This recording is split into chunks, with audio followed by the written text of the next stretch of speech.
Mi mamá me culpó por destruir su cuerpo durante 20 años. Cuando descubrí lo que hacía con la pensión, no me quedé callada.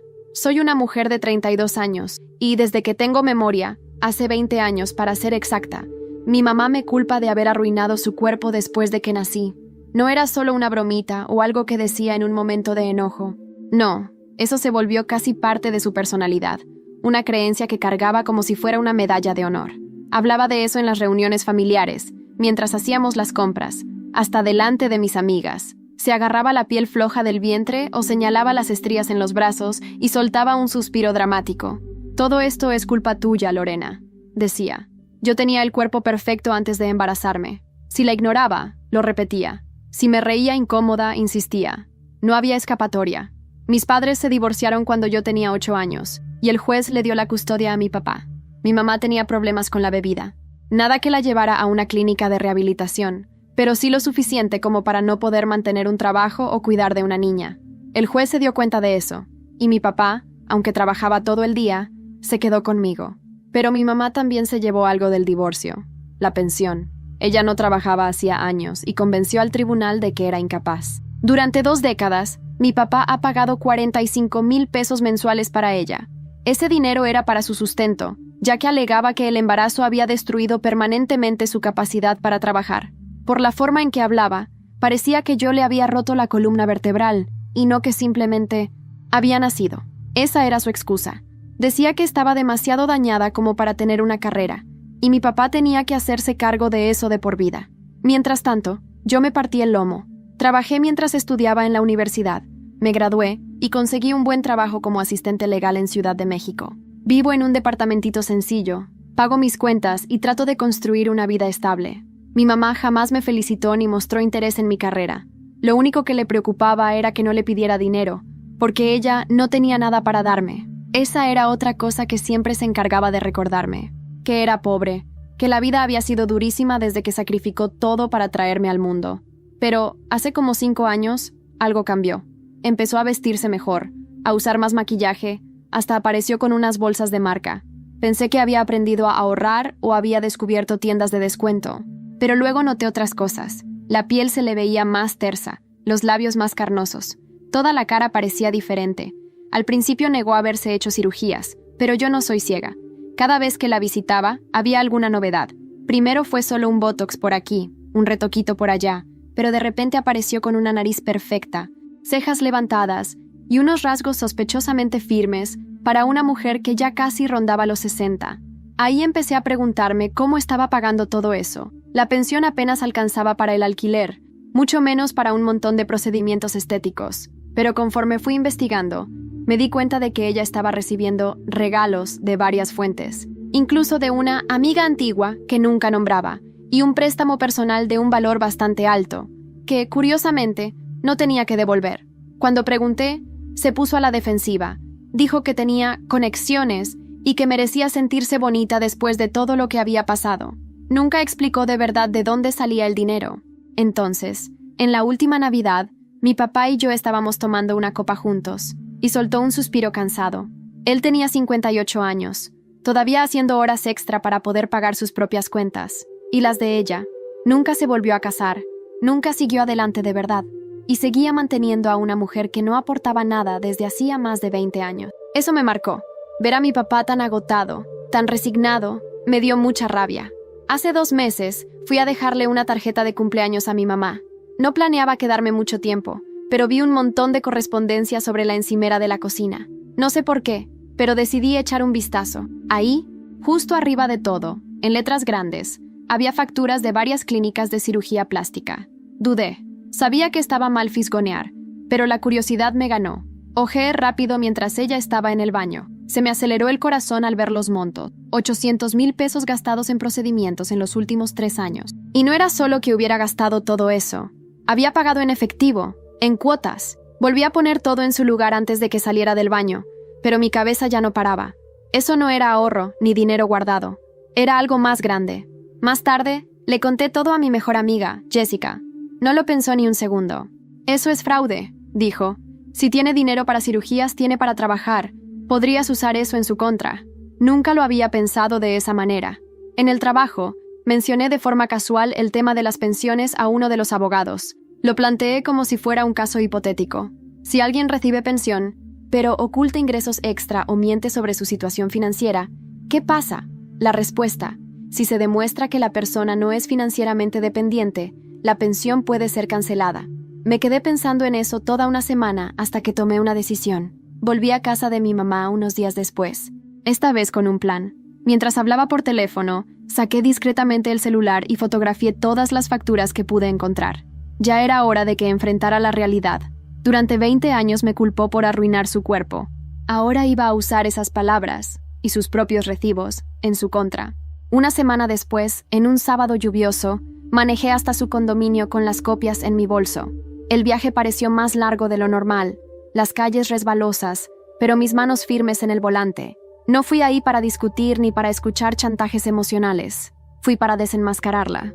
Me abrió la puerta con una sonrisa forzada, la cara tan estirada que solo el Botox deja así. Me abrazó, rozando esas mejillas afiladas contra mí y diciendo: «Ay, Lorena, qué cara de cansancio tienes.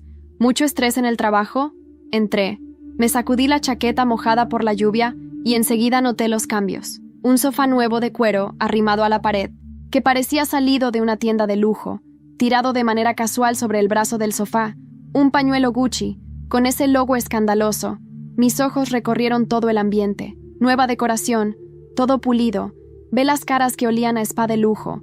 Todavía recuerdo la sensación de la lluvia golpeando contra mi abrigo mientras caminaba hacia el portal del edificio.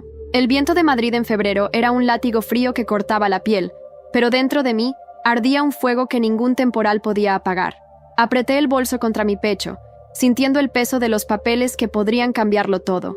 Mi madre, Carmen, abrió la puerta con una sonrisa que parecía recién planchada, el rostro estirado hasta límites antinaturales. «Lorena, hija, qué sorpresa», canturreó, ladeando la cabeza de una forma que solo conseguía enfatizar lo artificial de sus pómulos. No respondí a su abrazo de inmediato. Mi cuerpo se tensó, atrapado entre la necesidad de mantener las formas y las ganas de vomitar la verdad allí mismo. Entré en su piso, dejando que el olor a velas caras y perfumes dulzones se mezclara en mi nariz. El salón parecía una exposición de lujo. Un sofá nuevo, blanco impoluto, un enorme espejo veneciano colgando sobre una cómoda de roble, y sobre la mesa de centro, revistas de moda apiladas meticulosamente. Todo brillaba, todo gritaba dinero. Me senté al borde del sofá, como una invitada incómoda. Ella me ofreció café. Negué con la cabeza. No estaba allí para intercambiar cortesías. «Mamá», dije finalmente. Mi voz sonó más firme de lo que esperaba. «Tenemos que hablar». Sus cejas, tensas por el botox, apenas se movieron. Se sentó frente a mí, cruzando las piernas con un aire ensayado de indiferencia. «¿Qué pasa ahora, Lorena?», suspiró, como si ya estuviera cansada antes de empezar. Saqué el sobre del bolso. Lo coloqué en la mesa, entre nosotras, como un juez dejando caer la sentencia. «Sé lo de las cirugías», solté, mirándola directamente a los ojos. «Sé cuánto dinero has gastado, y sé que no lo has declarado». Hubo un segundo de absoluto silencio. Ni siquiera el tic-tac del enorme reloj de pared parecía atreverse a sonar. Vi cómo sus labios finamente pintados temblaban apenas un instante antes de recomponerse. «¿Y qué?», dijo encogiéndose de hombros. «Era mi dinero. Me lo merezco después de todo lo que sufrí criando a una hija ingrata». Una risa amarga me subió por la garganta. «¿Criarme? Apenas estuviste. Papá se deslomó trabajando mientras tú te embriagabas en bares de mala muerte. Y encima te atreves a decir que te lo mereces». Ella se levantó de golpe, el café derramándose sobre la mesa. «Tú no sabes lo que fue mi vida», gritó, la voz temblorosa de rabia contenida. «Sé lo suficiente», repliqué. «Y ahora lo sabrá también un juez. Ya he presentado la denuncia. Vas a perder la pensión, Carmen». Su rostro, congelado en una máscara de juventud artificial, se quebró en una expresión grotesca de furia y miedo. «¿Cómo te atreves? Soy tu madre. Me debes respeto». Me levanté. Sentí la adrenalina recorrer mi cuerpo. Mi voz fue apenas un susurro, pero cada palabra cortó como una navaja. «Te debo exactamente lo que me diste». «Nada». Me giré para salir, pero su voz me detuvo en seco. «No has acabado conmigo, Lorena. No sabes las cosas que puedo sacar a la luz». Me volví lentamente. Su mirada era un pozo de odio, pero también de algo más: miedo. «Saca todo lo que quieras, mamá.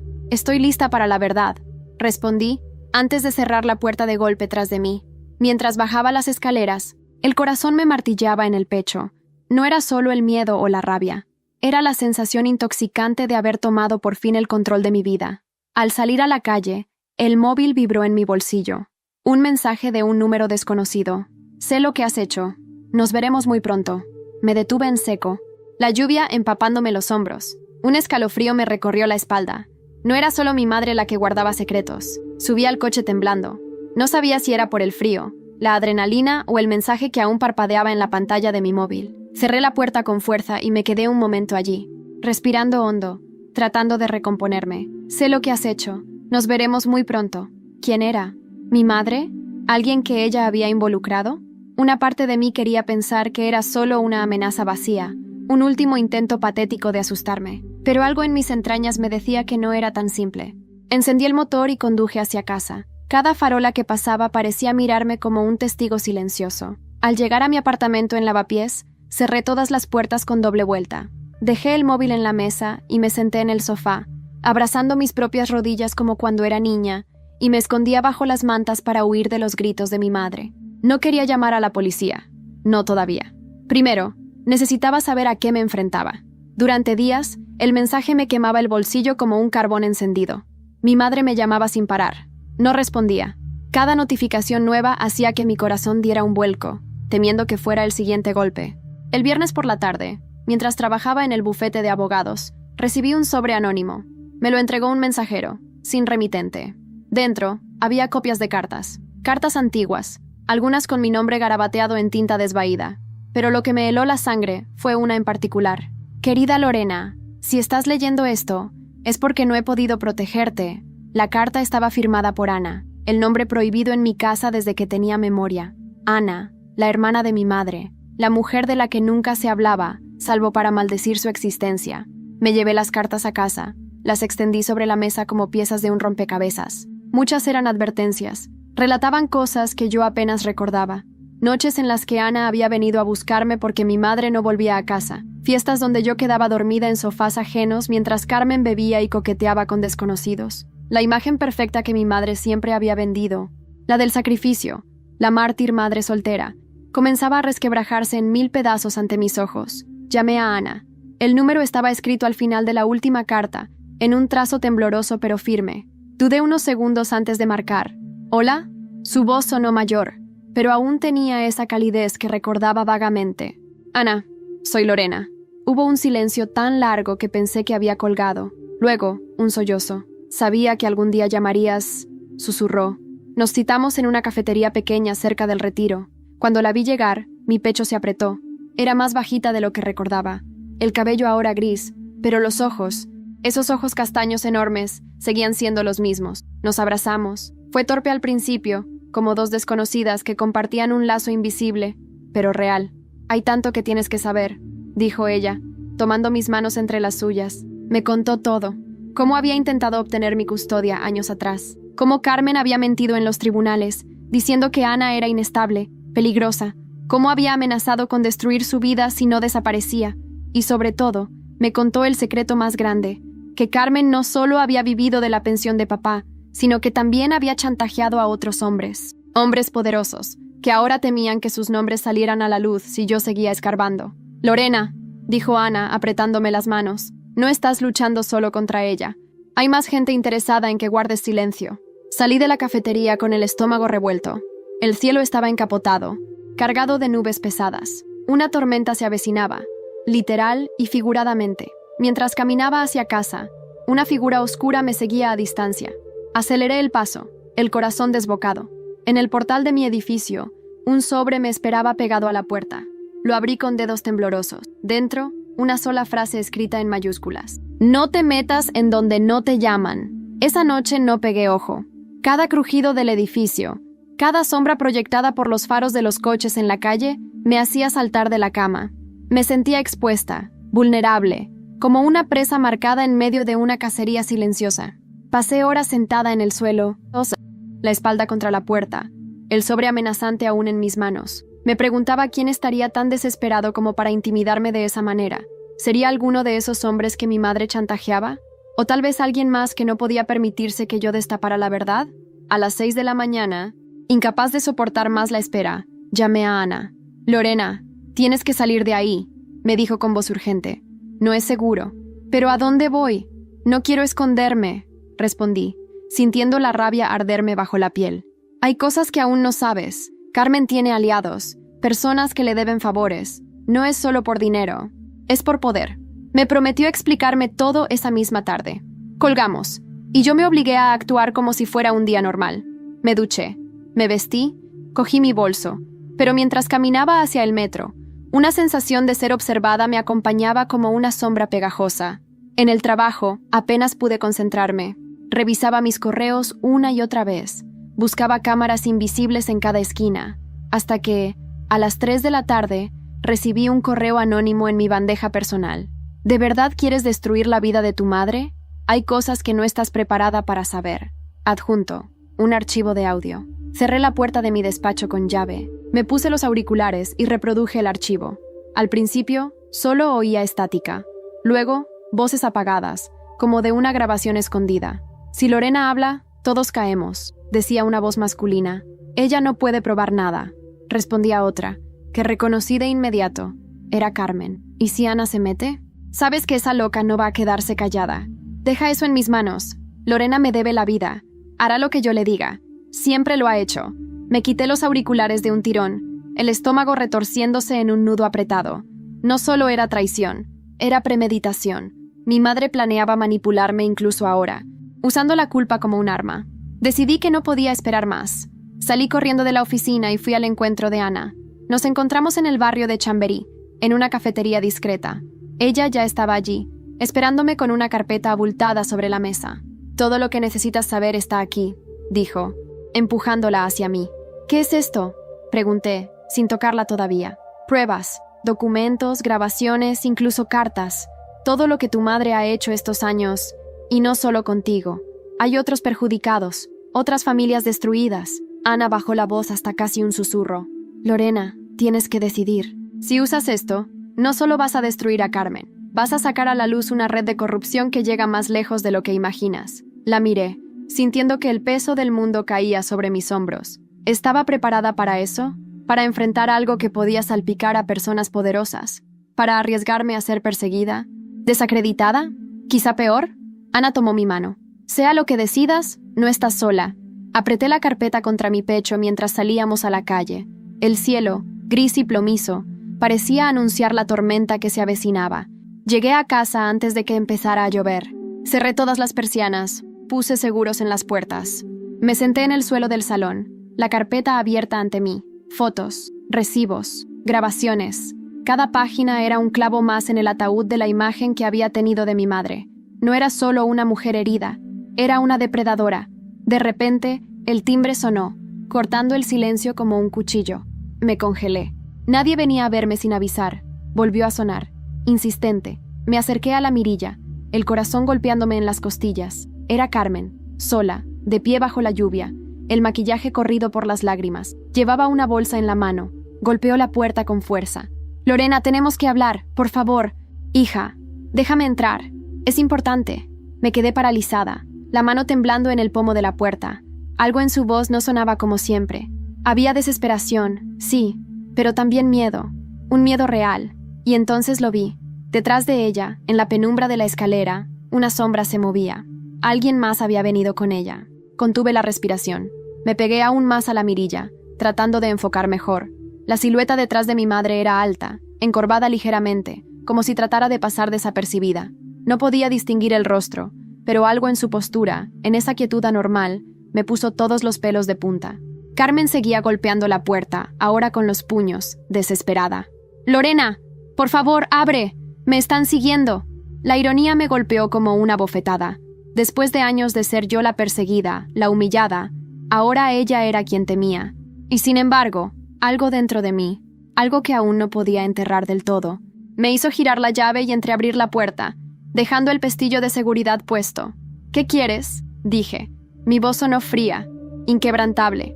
Ella me miró, los ojos desorbitados, la bolsa apretada contra su pecho como si fuera un salvavidas. «Necesito tu ayuda», susurró, mirando nerviosa por encima del hombro. «No sabes con quién te has metido, Lorena». Yo tampoco lo sabía. Hasta ahora. Vi las lágrimas corriendo por su cara. mezcladas con la lluvia.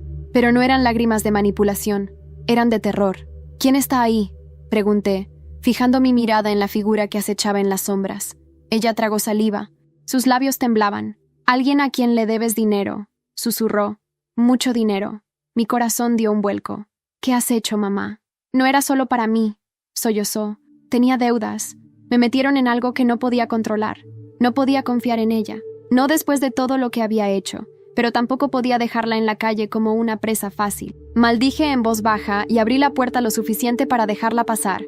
Carmen entró como un torbellino, echando pestillo tras de sí. Me abrazó, un gesto desesperado más que afectuoso. Yo me quedé rígida. «No tienes idea de lo que hiciste al remover todo», dijo, respirando agitadamente. «Ellos no perdonan». «¿Quiénes son?», insistí. «Gente con poder», susurró. «Políticos, empresarios, incluso jueces, todos implicados. El dinero que usé para las cirugías no era mío». Sentí que el suelo se me movía bajo los pies. No era solo una cuestión de fraude. Estaba atrapada en algo mucho más oscuro. «¿Y ahora qué?», pregunté cruzándome de brazos. «¿Esperas que lo arregle?». Ella me miró con una expresión rota. «Tú eres la única que puede ayudarme. Tienes la carpeta. Tienes las pruebas». Una risa amarga escapó de mis labios. «¿Ahora sí quieres que destape todo? ¿Ahora que tu pellejo está en juego?». Golpearon la puerta de nuevo. Esta vez, 3 golpes secos, autoritarios. Ambas nos miramos, paralizadas. El móvil de Carmen vibró. Sacó el aparato con manos temblorosas. Una notificación. «Última oportunidad. O entregas lo que debes, o ella pagará». Me miró con los ojos desorbitados. Su voz fue apenas un susurro quebrado. «Van por ti». «Lorena». Mi mente se disparó en 1000 direcciones. Tenía que salir de allí. No podía quedarme atrapada como una rata en mi propio piso. «Coge tu bolso», ordené. «Nos vamos». Metí la carpeta en mi mochila. Carmen agarró su bolsa y juntas salimos por la puerta trasera del edificio, esquivando la escalera principal. Corrimos bajo la lluvia, esquivando coches y transeúntes, hasta llegar a una calle secundaria. Allí, Ana nos esperaba dentro de un coche alquilado. «¡Rápido!», gritó, abriendo la puerta del copiloto. Subimos. Ana arrancó a toda velocidad, dejando atrás nuestro barrio, nuestra vida, todo lo que conocíamos. Mientras el coche avanzaba hacia la oscuridad, Carmen sollozaba en silencio a mi lado, y yo, mirando por la ventana empañada, supe que ya no había vuelta atrás. Todo lo que creía saber sobre mi vida estaba a punto de explotar, y en lo más profundo de mí, una voz fría y firme susurraba: «Ahora es guerra». El coche avanzaba como un rayo por las calles mojadas de Madrid. Ana conducía con una determinación silenciosa, los nudillos blancos de tanto apretar el volante. Yo, en el asiento trasero, sentía cada bache como un latido irregular en mi pecho. Carmen seguía a mi lado, encogida en sí misma como una niña asustada. Era grotesco verla así, desprovista de toda su arrogancia habitual. El maquillaje corrido revelaba arrugas ocultas, una verdad que el bisturí no podía esconder. El miedo la desnudaba. No pregunté a dónde íbamos, no me importaba. Solo quería estar lejos, fuera del alcance de esa sombra oscura que nos perseguía. Finalmente, Ana giró hacia las afueras de la ciudad, hacia un pequeño pueblo llamado Chinchón, donde tenía una casa modesta, herencia de nuestros abuelos. Era un sitio olvidado, sin cámaras, sin testigos. Aparcamos frente a una vivienda de muros encalados y tejados viejos. Bajamos corriendo, protegiéndonos de la lluvia que seguía azotando como látigos de agua. Dentro, la casa olía a madera vieja y a humedad.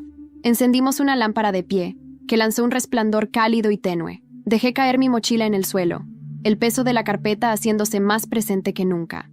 Ana nos sirvió café caliente en tazas desportilladas. Bebí un sorbo, dejando que el calor me devolviera algo de sensación a los dedos. «Ahora hablaremos claro», dije, rompiendo el silencio.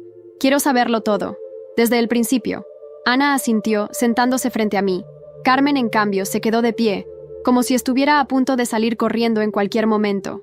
«Tu madre no solo vivía de la pensión», comenzó Ana, su voz baja pero firme. «Se involucró con gente muy peligrosa.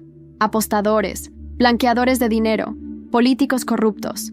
Firmaba documentos falsos, recibía pagos para encubrir operaciones. ¿Y los cirujanos?», pregunté, la taza temblándome en las manos. «Lavado de dinero», contestó Ana. «Usaban las clínicas de estética para mover grandes sumas sin levantar sospechas». Carmen rompió a llorar. «Yo no quería», sollozó. «Solo quería una vida mejor. No sabía en qué me estaba metiendo». Una rabia sorda me golpeó el pecho. ¿Y creíste que no iba a alcanzarte? ¿Que podías jugar con fuego y no quemarte? Ella negó con la cabeza, desesperada. Me prometieron que todo estaría controlado, que nunca te afectarían a ti.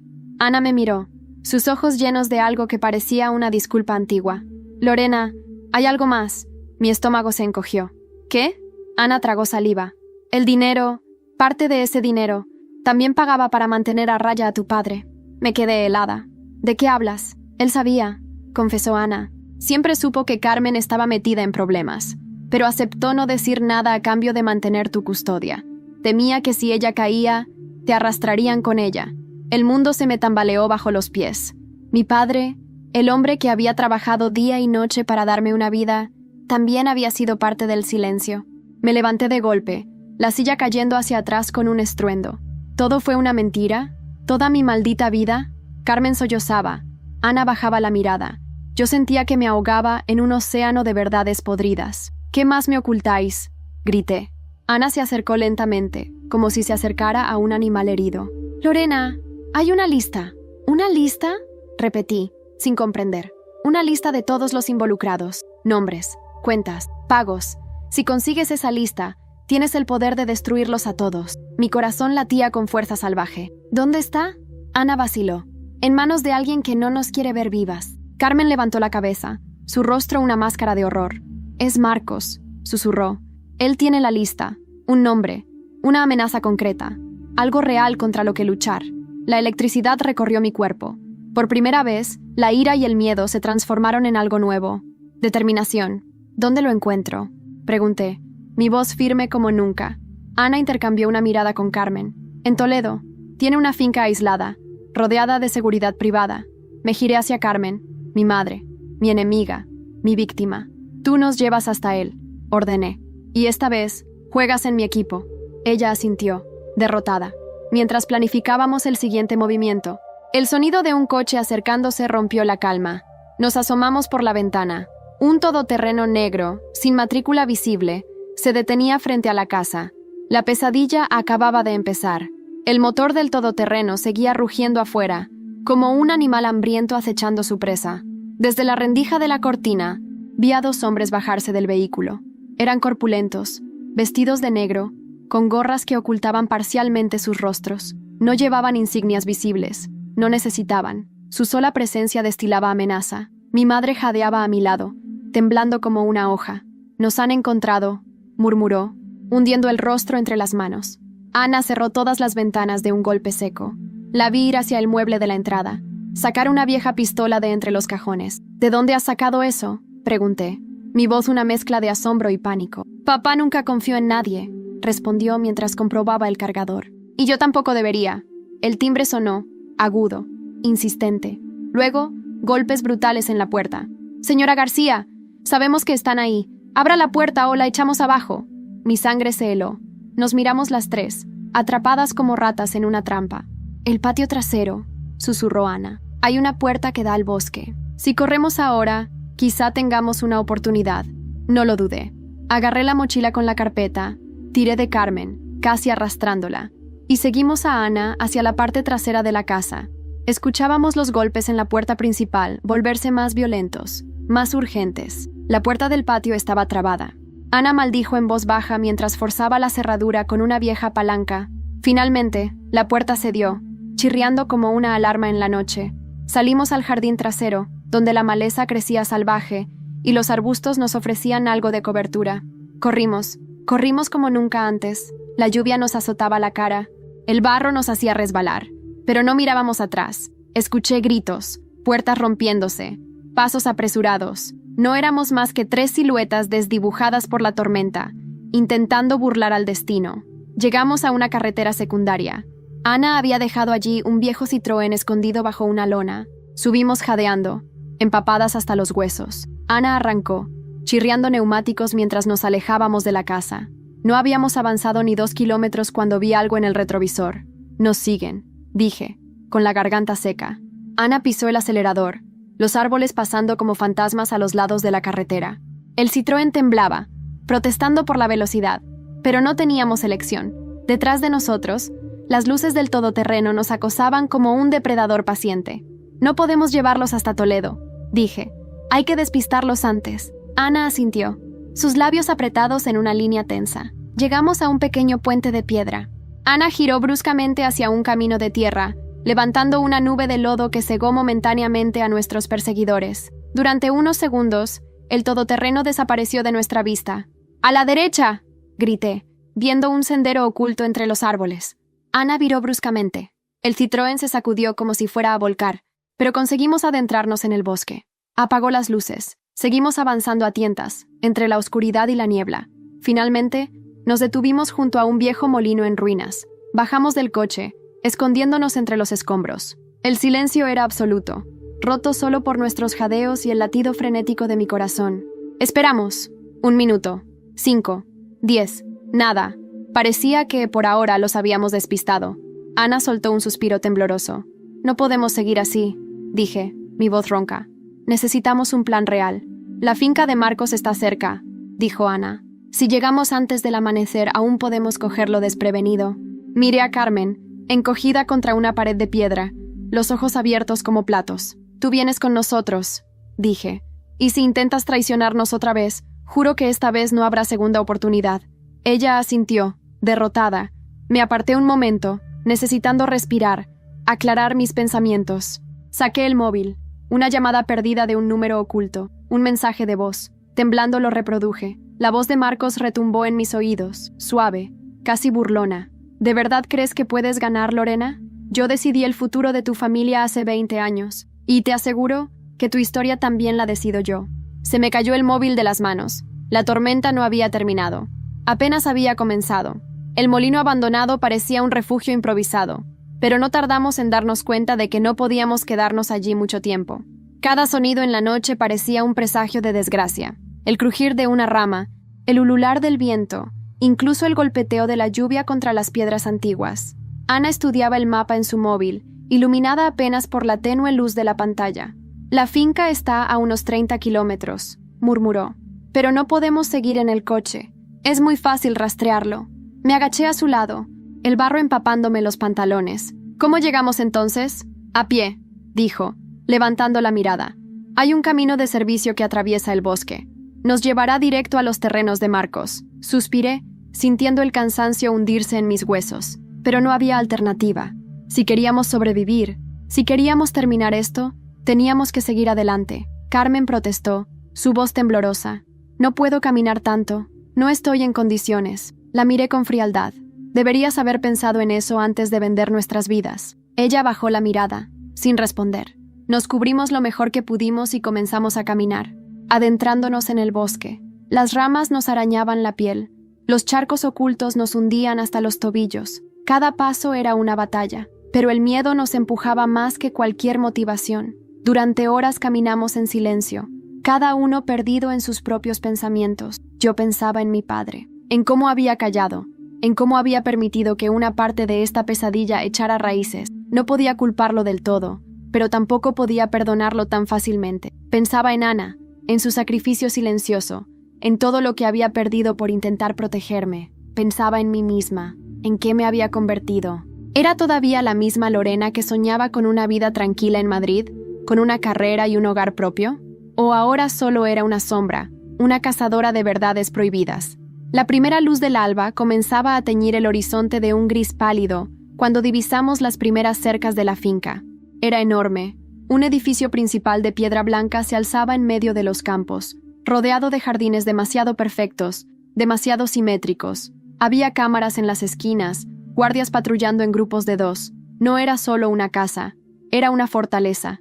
Nos agachamos tras unos matorrales, observando los movimientos. Entrar por la fuerza es suicidio, murmuró Ana. ¿Y si provocamos una distracción? Propuse, mis pensamientos girando a toda velocidad. Carmen se removió incómoda. Hay una entrada trasera, susurró. Cuando venía a entregar los pagos, siempre usaba esa ruta. Puedo llevaros. La miramos, evaluando sus palabras. ¿Y por qué deberíamos confiar en ti? Espeté. Ella se mordió el labio, las lágrimas brillando en sus ojos. Porque si no lo hacemos, todos moriremos. No teníamos elección. La seguimos, deslizándonos como sombras entre los árboles. Llegamos a una verja oculta, oxidada, que parecía olvidada por el tiempo. Carmen encontró el pestillo y lo abrió con un chirrido que me heló la sangre. Nos colamos dentro, moviéndonos pegados a las paredes, esquivando las cámaras. El corazón me martilleaba en las sienes. Un paso en falso y estaríamos acabadas. Llegamos a una puerta de servicio. Y entonces, Carmen sacó una llave de su chaqueta. La conseguí hace años, cuando aún confiaban en mí. Introdujo la llave, giró. La puerta se abrió con un leve clic. El interior olía a humedad y desinfectante. Un pasillo estrecho y oscuro se extendía delante de nosotros. Avanzamos en silencio, conteniendo la respiración. Pasamos junto a habitaciones cerradas, salas de máquinas, depósitos de suministros. Finalmente, llegamos a un salón amplio, iluminado débilmente por una claraboya. Y allí, en medio de la sala, sentado en un sillón de cuero negro, esperándonos como si supiera que vendríamos, estaba Marcos. Sonreía. Un hombre de mediana edad, cabello gris perfectamente peinado, traje hecho a medida, anillos de oro reluciendo en sus dedos. Sus ojos, sin embargo, eran fríos como cuchillas. Lorena García, dijo, su voz acariciando el aire como una serpiente. Qué bonito es verte en persona. Mi cuerpo entero se tensó. Ana me sujetó el brazo discretamente. Carmen retrocedió un paso. Marcos chasqueó los dedos. Dos hombres armados surgieron de las sombras, apuntándonos. Ahora, dijo Marcos, apoyándose en el respaldo del sillón, vamos a hablar de familia y de cómo se paga una traición. El salón entero parecía encogerse a nuestro alrededor. Marcos se levantó despacio de su sillón, cada movimiento cargado de una arrogancia controlada. No era un matón común. No necesitaba levantar la voz, ni blandir un arma. Su sola presencia decía, yo decido quién vive y quién desaparece. ¿Sabes, Lorena?, dijo paseándose delante de nosotras. Siempre supe que serías un problema. Desde pequeña, esa maldita obstinación tuya. Deberíamos haberte cortado las alas antes. Sentí que Ana tensaba aún más su agarre en mi brazo. Carmen, a mi lado, apenas respiraba. No podía mostrar miedo. Respiré hondo, reuniendo cada gramo de fuerza que me quedaba. ¿Y qué vas a hacer?, espeté. ¿Matarme aquí? ¿Delante de testigos? Marcos soltó una risa seca, sin alegría. ¿Testigos?, se burló. ¿Estas dos? Una ya me pertenece, dijo, señalando a Carmen. ¿Y la otra? Miró a Ana. Bueno, ya la aplastamos una vez, ¿no? Ana no apartó la mirada. Había fuego en sus ojos. Esta vez no será tan fácil, gruñó. Marcos chasqueó los dedos de nuevo. Uno de los hombres se acercó a mí, quitándome la mochila de un tirón. Buscó dentro y sacó la carpeta, hojeándola rápidamente. Marcos la tomó en sus manos, hojeándola con una expresión de triunfo. «Ah, el famoso dossier. Tan cerca», dijo burlón. «Pero no lo suficiente». Arrancó varias hojas y las dejó caer como si fueran confeti. «Tú no entiendes, Lorena. No es solo dinero. No es solo chantaje. Esto es poder. Es control. Es saber que nadie puede tocarte. Ni tú, ni ningún juez de este maldito país». Avanzó hacia mí, deteniéndose a escasos centímetros de mi cara. «Tú eres una mancha», susurró. «Y las manchas se limpian». Sentí su aliento fétido de cigarro y poder podrido. Vi la pistola que uno de los matones sostenía. Un movimiento en falso, un grito, y todo habría acabado allí. Pero entonces, algo inesperado sucedió. Carmen, la misma mujer que me había vendido 1000 veces, dio un paso al frente. «Basta, Marcos», dijo, su voz quebrada pero firme. Él la miró, divertido. «¿Tú? ¿Tienes algo que decir?» Ella tragó saliva. Vi cómo luchaba contra cada fibra de su cobardía natural. «Deja a Lorena ir», suplicó. «Yo haré lo que quieras, lo que sea. Pero a ella no la toques». Marcos soltó una carcajada. «¿Ahora te importa? Después de todo lo que hiciste, vi la oportunidad». Mientras Marcos se regodeaba humillando a Carmen, Ana me deslizó discretamente algo en la mano. Su móvil, una grabadora encendida. Ana había estado grabando toda la conversación. Marcos, en su arrogancia, había confesado todo. El poder de destruirlo estaba en mi palma. Ahora solo tenía que salir viva de allí. La tensión era insoportable. Ana y yo intercambiamos una mirada silenciosa. Sabíamos que no podíamos esperar a que nos mataran. Teníamos que actuar. Ahora. Ana se lanzó contra el guardia más cercano, golpeándolo en la garganta. El hombre cayó de rodillas, ahogándose. Yo aproveché la confusión para correr hacia la puerta, protegiendo el móvil con mi cuerpo. Carmen gritó algo. No supe si era mi nombre o un simple alarido de pánico, mientras Marcos sacaba su arma. Un disparo retumbó en el salón. Algo me rozó el hombro. Caliente, quemándome. Seguí corriendo, impulsada por el puro instinto de supervivencia. Ana me cubría, peleando como una fiera. Llegué al pasillo, los gritos y los disparos rebotando contra las paredes de piedra. Corrí sin mirar atrás, corrí por mi vida, corrí por la verdad. Llegué a una puerta trasera y la abrí de una patada. La luz del amanecer me cegó unos segundos. No sabía dónde estaba, no sabía hacia dónde ir, solo sabía que debía alejarme. Y entonces, cuando creía que había conseguido escapar, vi a alguien bloquearme el paso. No era uno de los hombres de Marcos, era un rostro conocido, un rostro que jamás habría esperado ver allí. Mi padre, vestido de traje, empapado por la lluvia, con una expresión entre el dolor y la determinación. «Lorena», dijo, su voz ronca, «tenemos que hablar». Me quedé paralizada, el móvil apretado contra mi pecho como si fuera mi única ancla a la realidad. Allí estaba, mi padre, no como el hombre cansado y derrotado que recordaba, sino como alguien dispuesto a hacer frente al monstruo que ayudó a crear. Por un segundo, deseé correr hacia él, abrazarlo, pedirle respuestas, pedirle protección, como cuando era niña, pero ese tiempo había pasado. Ahora era yo quien debía protegerme. «¿Qué haces aquí?», escupí, la voz más cortante de lo que pretendía. Él dio un paso hacia mí, las manos levantadas en señal de paz. «Vengo a ayudarte», reí sin humor. «¿Ahora? ¿Después de todos estos años de silencio?» El dolor cruzó su rostro como una sombra. No podía hablar, Lorena. No entonces. No era solo miedo a Carmen, era miedo a ellos, dijo señalando hacia la finca. «¿Sabías lo de Marcos? ¿Lo de las amenazas? ¿Lo de la corrupción?»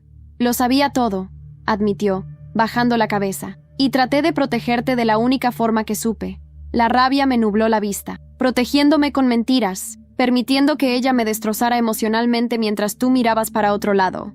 Sus labios temblaron, queriendo decir algo, pero no encontró las palabras. No importaba ya. El daño estaba hecho. Y ahora, la única manera de arreglarlo era destruir todo lo que habían construido sobre nuestras espaldas. «¿Qué quieres, papá?», pregunté, exhalando un suspiro cargado de cansancio. Él sacó un sobre arrugado de su chaqueta. «Tengo acceso a los registros bancarios de Marcos, a sus transacciones. Si combinas esto con lo que has grabado, puedes derribarlo». Mis ojos se clavaron en el sobre. Podía sentir su peso, no solo físico, sino simbólico. Era la llave para acabar con toda esta pesadilla. Pero aceptar su ayuda también significaba abrir heridas que quizá nunca sanarían. Detrás de nosotros, en la finca, se oían disparos lejanos, gritos de hombres que perdían el control. No teníamos tiempo. Tomé el sobre sin mirarlo a los ojos. «No es por ti», dije, mi voz temblando. «Es por mí, y por todo lo que nos robaron». Él asintió, tragando su orgullo como un hombre condenado. «Lo sé». Corrimos hacia la carretera, donde Ana nos esperaba en un coche robado de la finca.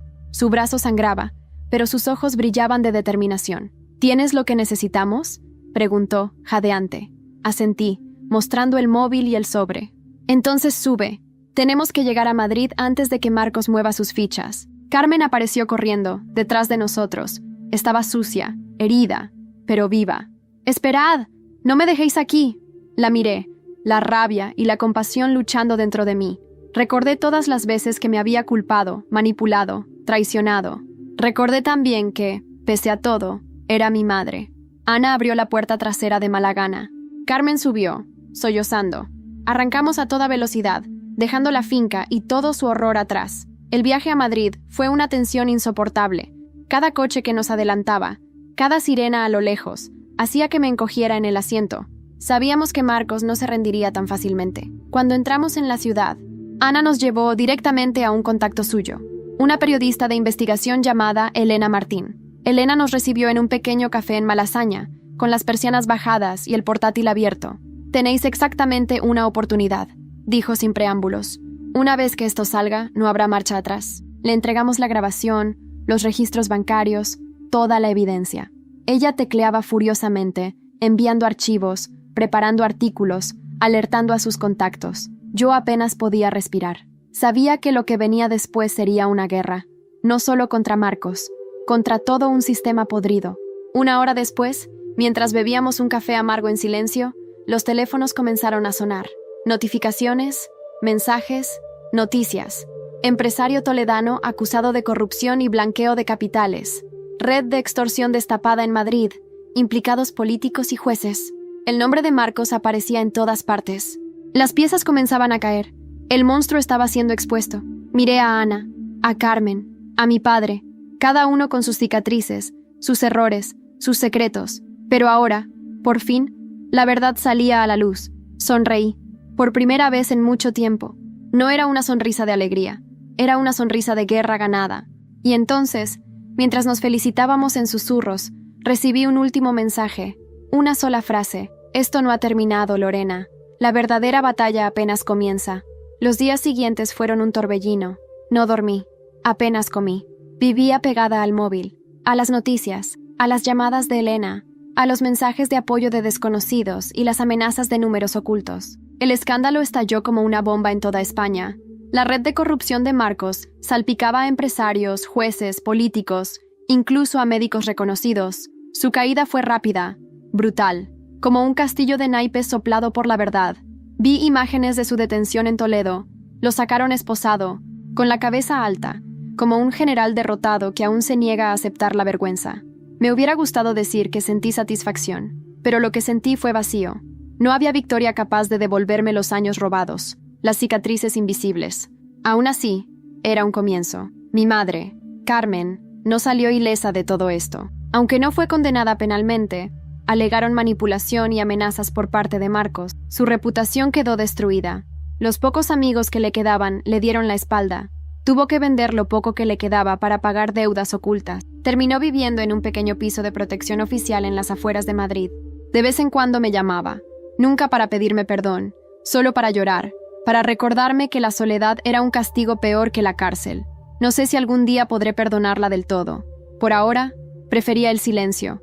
Mi padre, en cambio, encontró una forma de redimirse. Testificó contra Marcos, aportando documentos y pruebas que ayudaron a cimentar el caso. Fue investigado, sí, pero la presión pública le salvó de consecuencias mayores. Se retiró discretamente a una casa en Asturias, lejos del ruido, intentando reconstruir algo de lo que había destruido. A veces me enviaba postales, nunca respuestas, pero quizá, en su silencio, había un pequeño intento de redención. Ana, mi tía, fue la verdadera heroína silenciosa. Después de todo, fue ella quien me salvó cuando era niña, quien guardó las pruebas durante años, quien luchó cuando todos los demás callaban. Con el dinero de una indemnización por daños, abrió un pequeño refugio para mujeres maltratadas en el norte de Madrid. Trabajaba allí todos los días, incansable, como si tratara de curar no solo sus propias heridas, sino las de todas nosotras. Yo, por primera vez en mucho tiempo, respiraba libre. Me trasladé a un pequeño piso en el barrio de Conde Duque. Era modesto, pero era mío, decorado con libros, plantas y las fotografías que yo misma había tomado de los lugares a los que escapé alguna vez en mis pensamientos. Volví a trabajar, pero ya no como antes. Ahora me dedicaba a defender casos de abuso y corrupción. Conocía el infierno de cerca, sabía cómo olía, cómo dolía, y no pensaba dejar que otras mujeres pasaran por él sin alguien que luchara a su lado. ¿Y Marcos? Fue condenado a 20 años de prisión, pero yo sabía que hombres como él nunca se rendían fácilmente. El mensaje que recibí, esto no ha terminado, era un recordatorio, una advertencia. Quizá, algún día, tendría que pelear de nuevo. Quizá, algún día, alguien llamaría a mi puerta con una nueva amenaza, un nuevo chantaje, un nuevo horror. Pero esta vez, no sería la misma Lorena asustada que lloraba en la oscuridad. Ahora era una mujer que había sobrevivido a su propia familia, a su propio infierno. Ahora era una guerrera, y pase lo que pase, estaría preparada. Porque aprendí que a veces, las cicatrices no son debilidades, son las medallas que nos recuerdan que seguimos aquí, vivos, fuertes, imparables.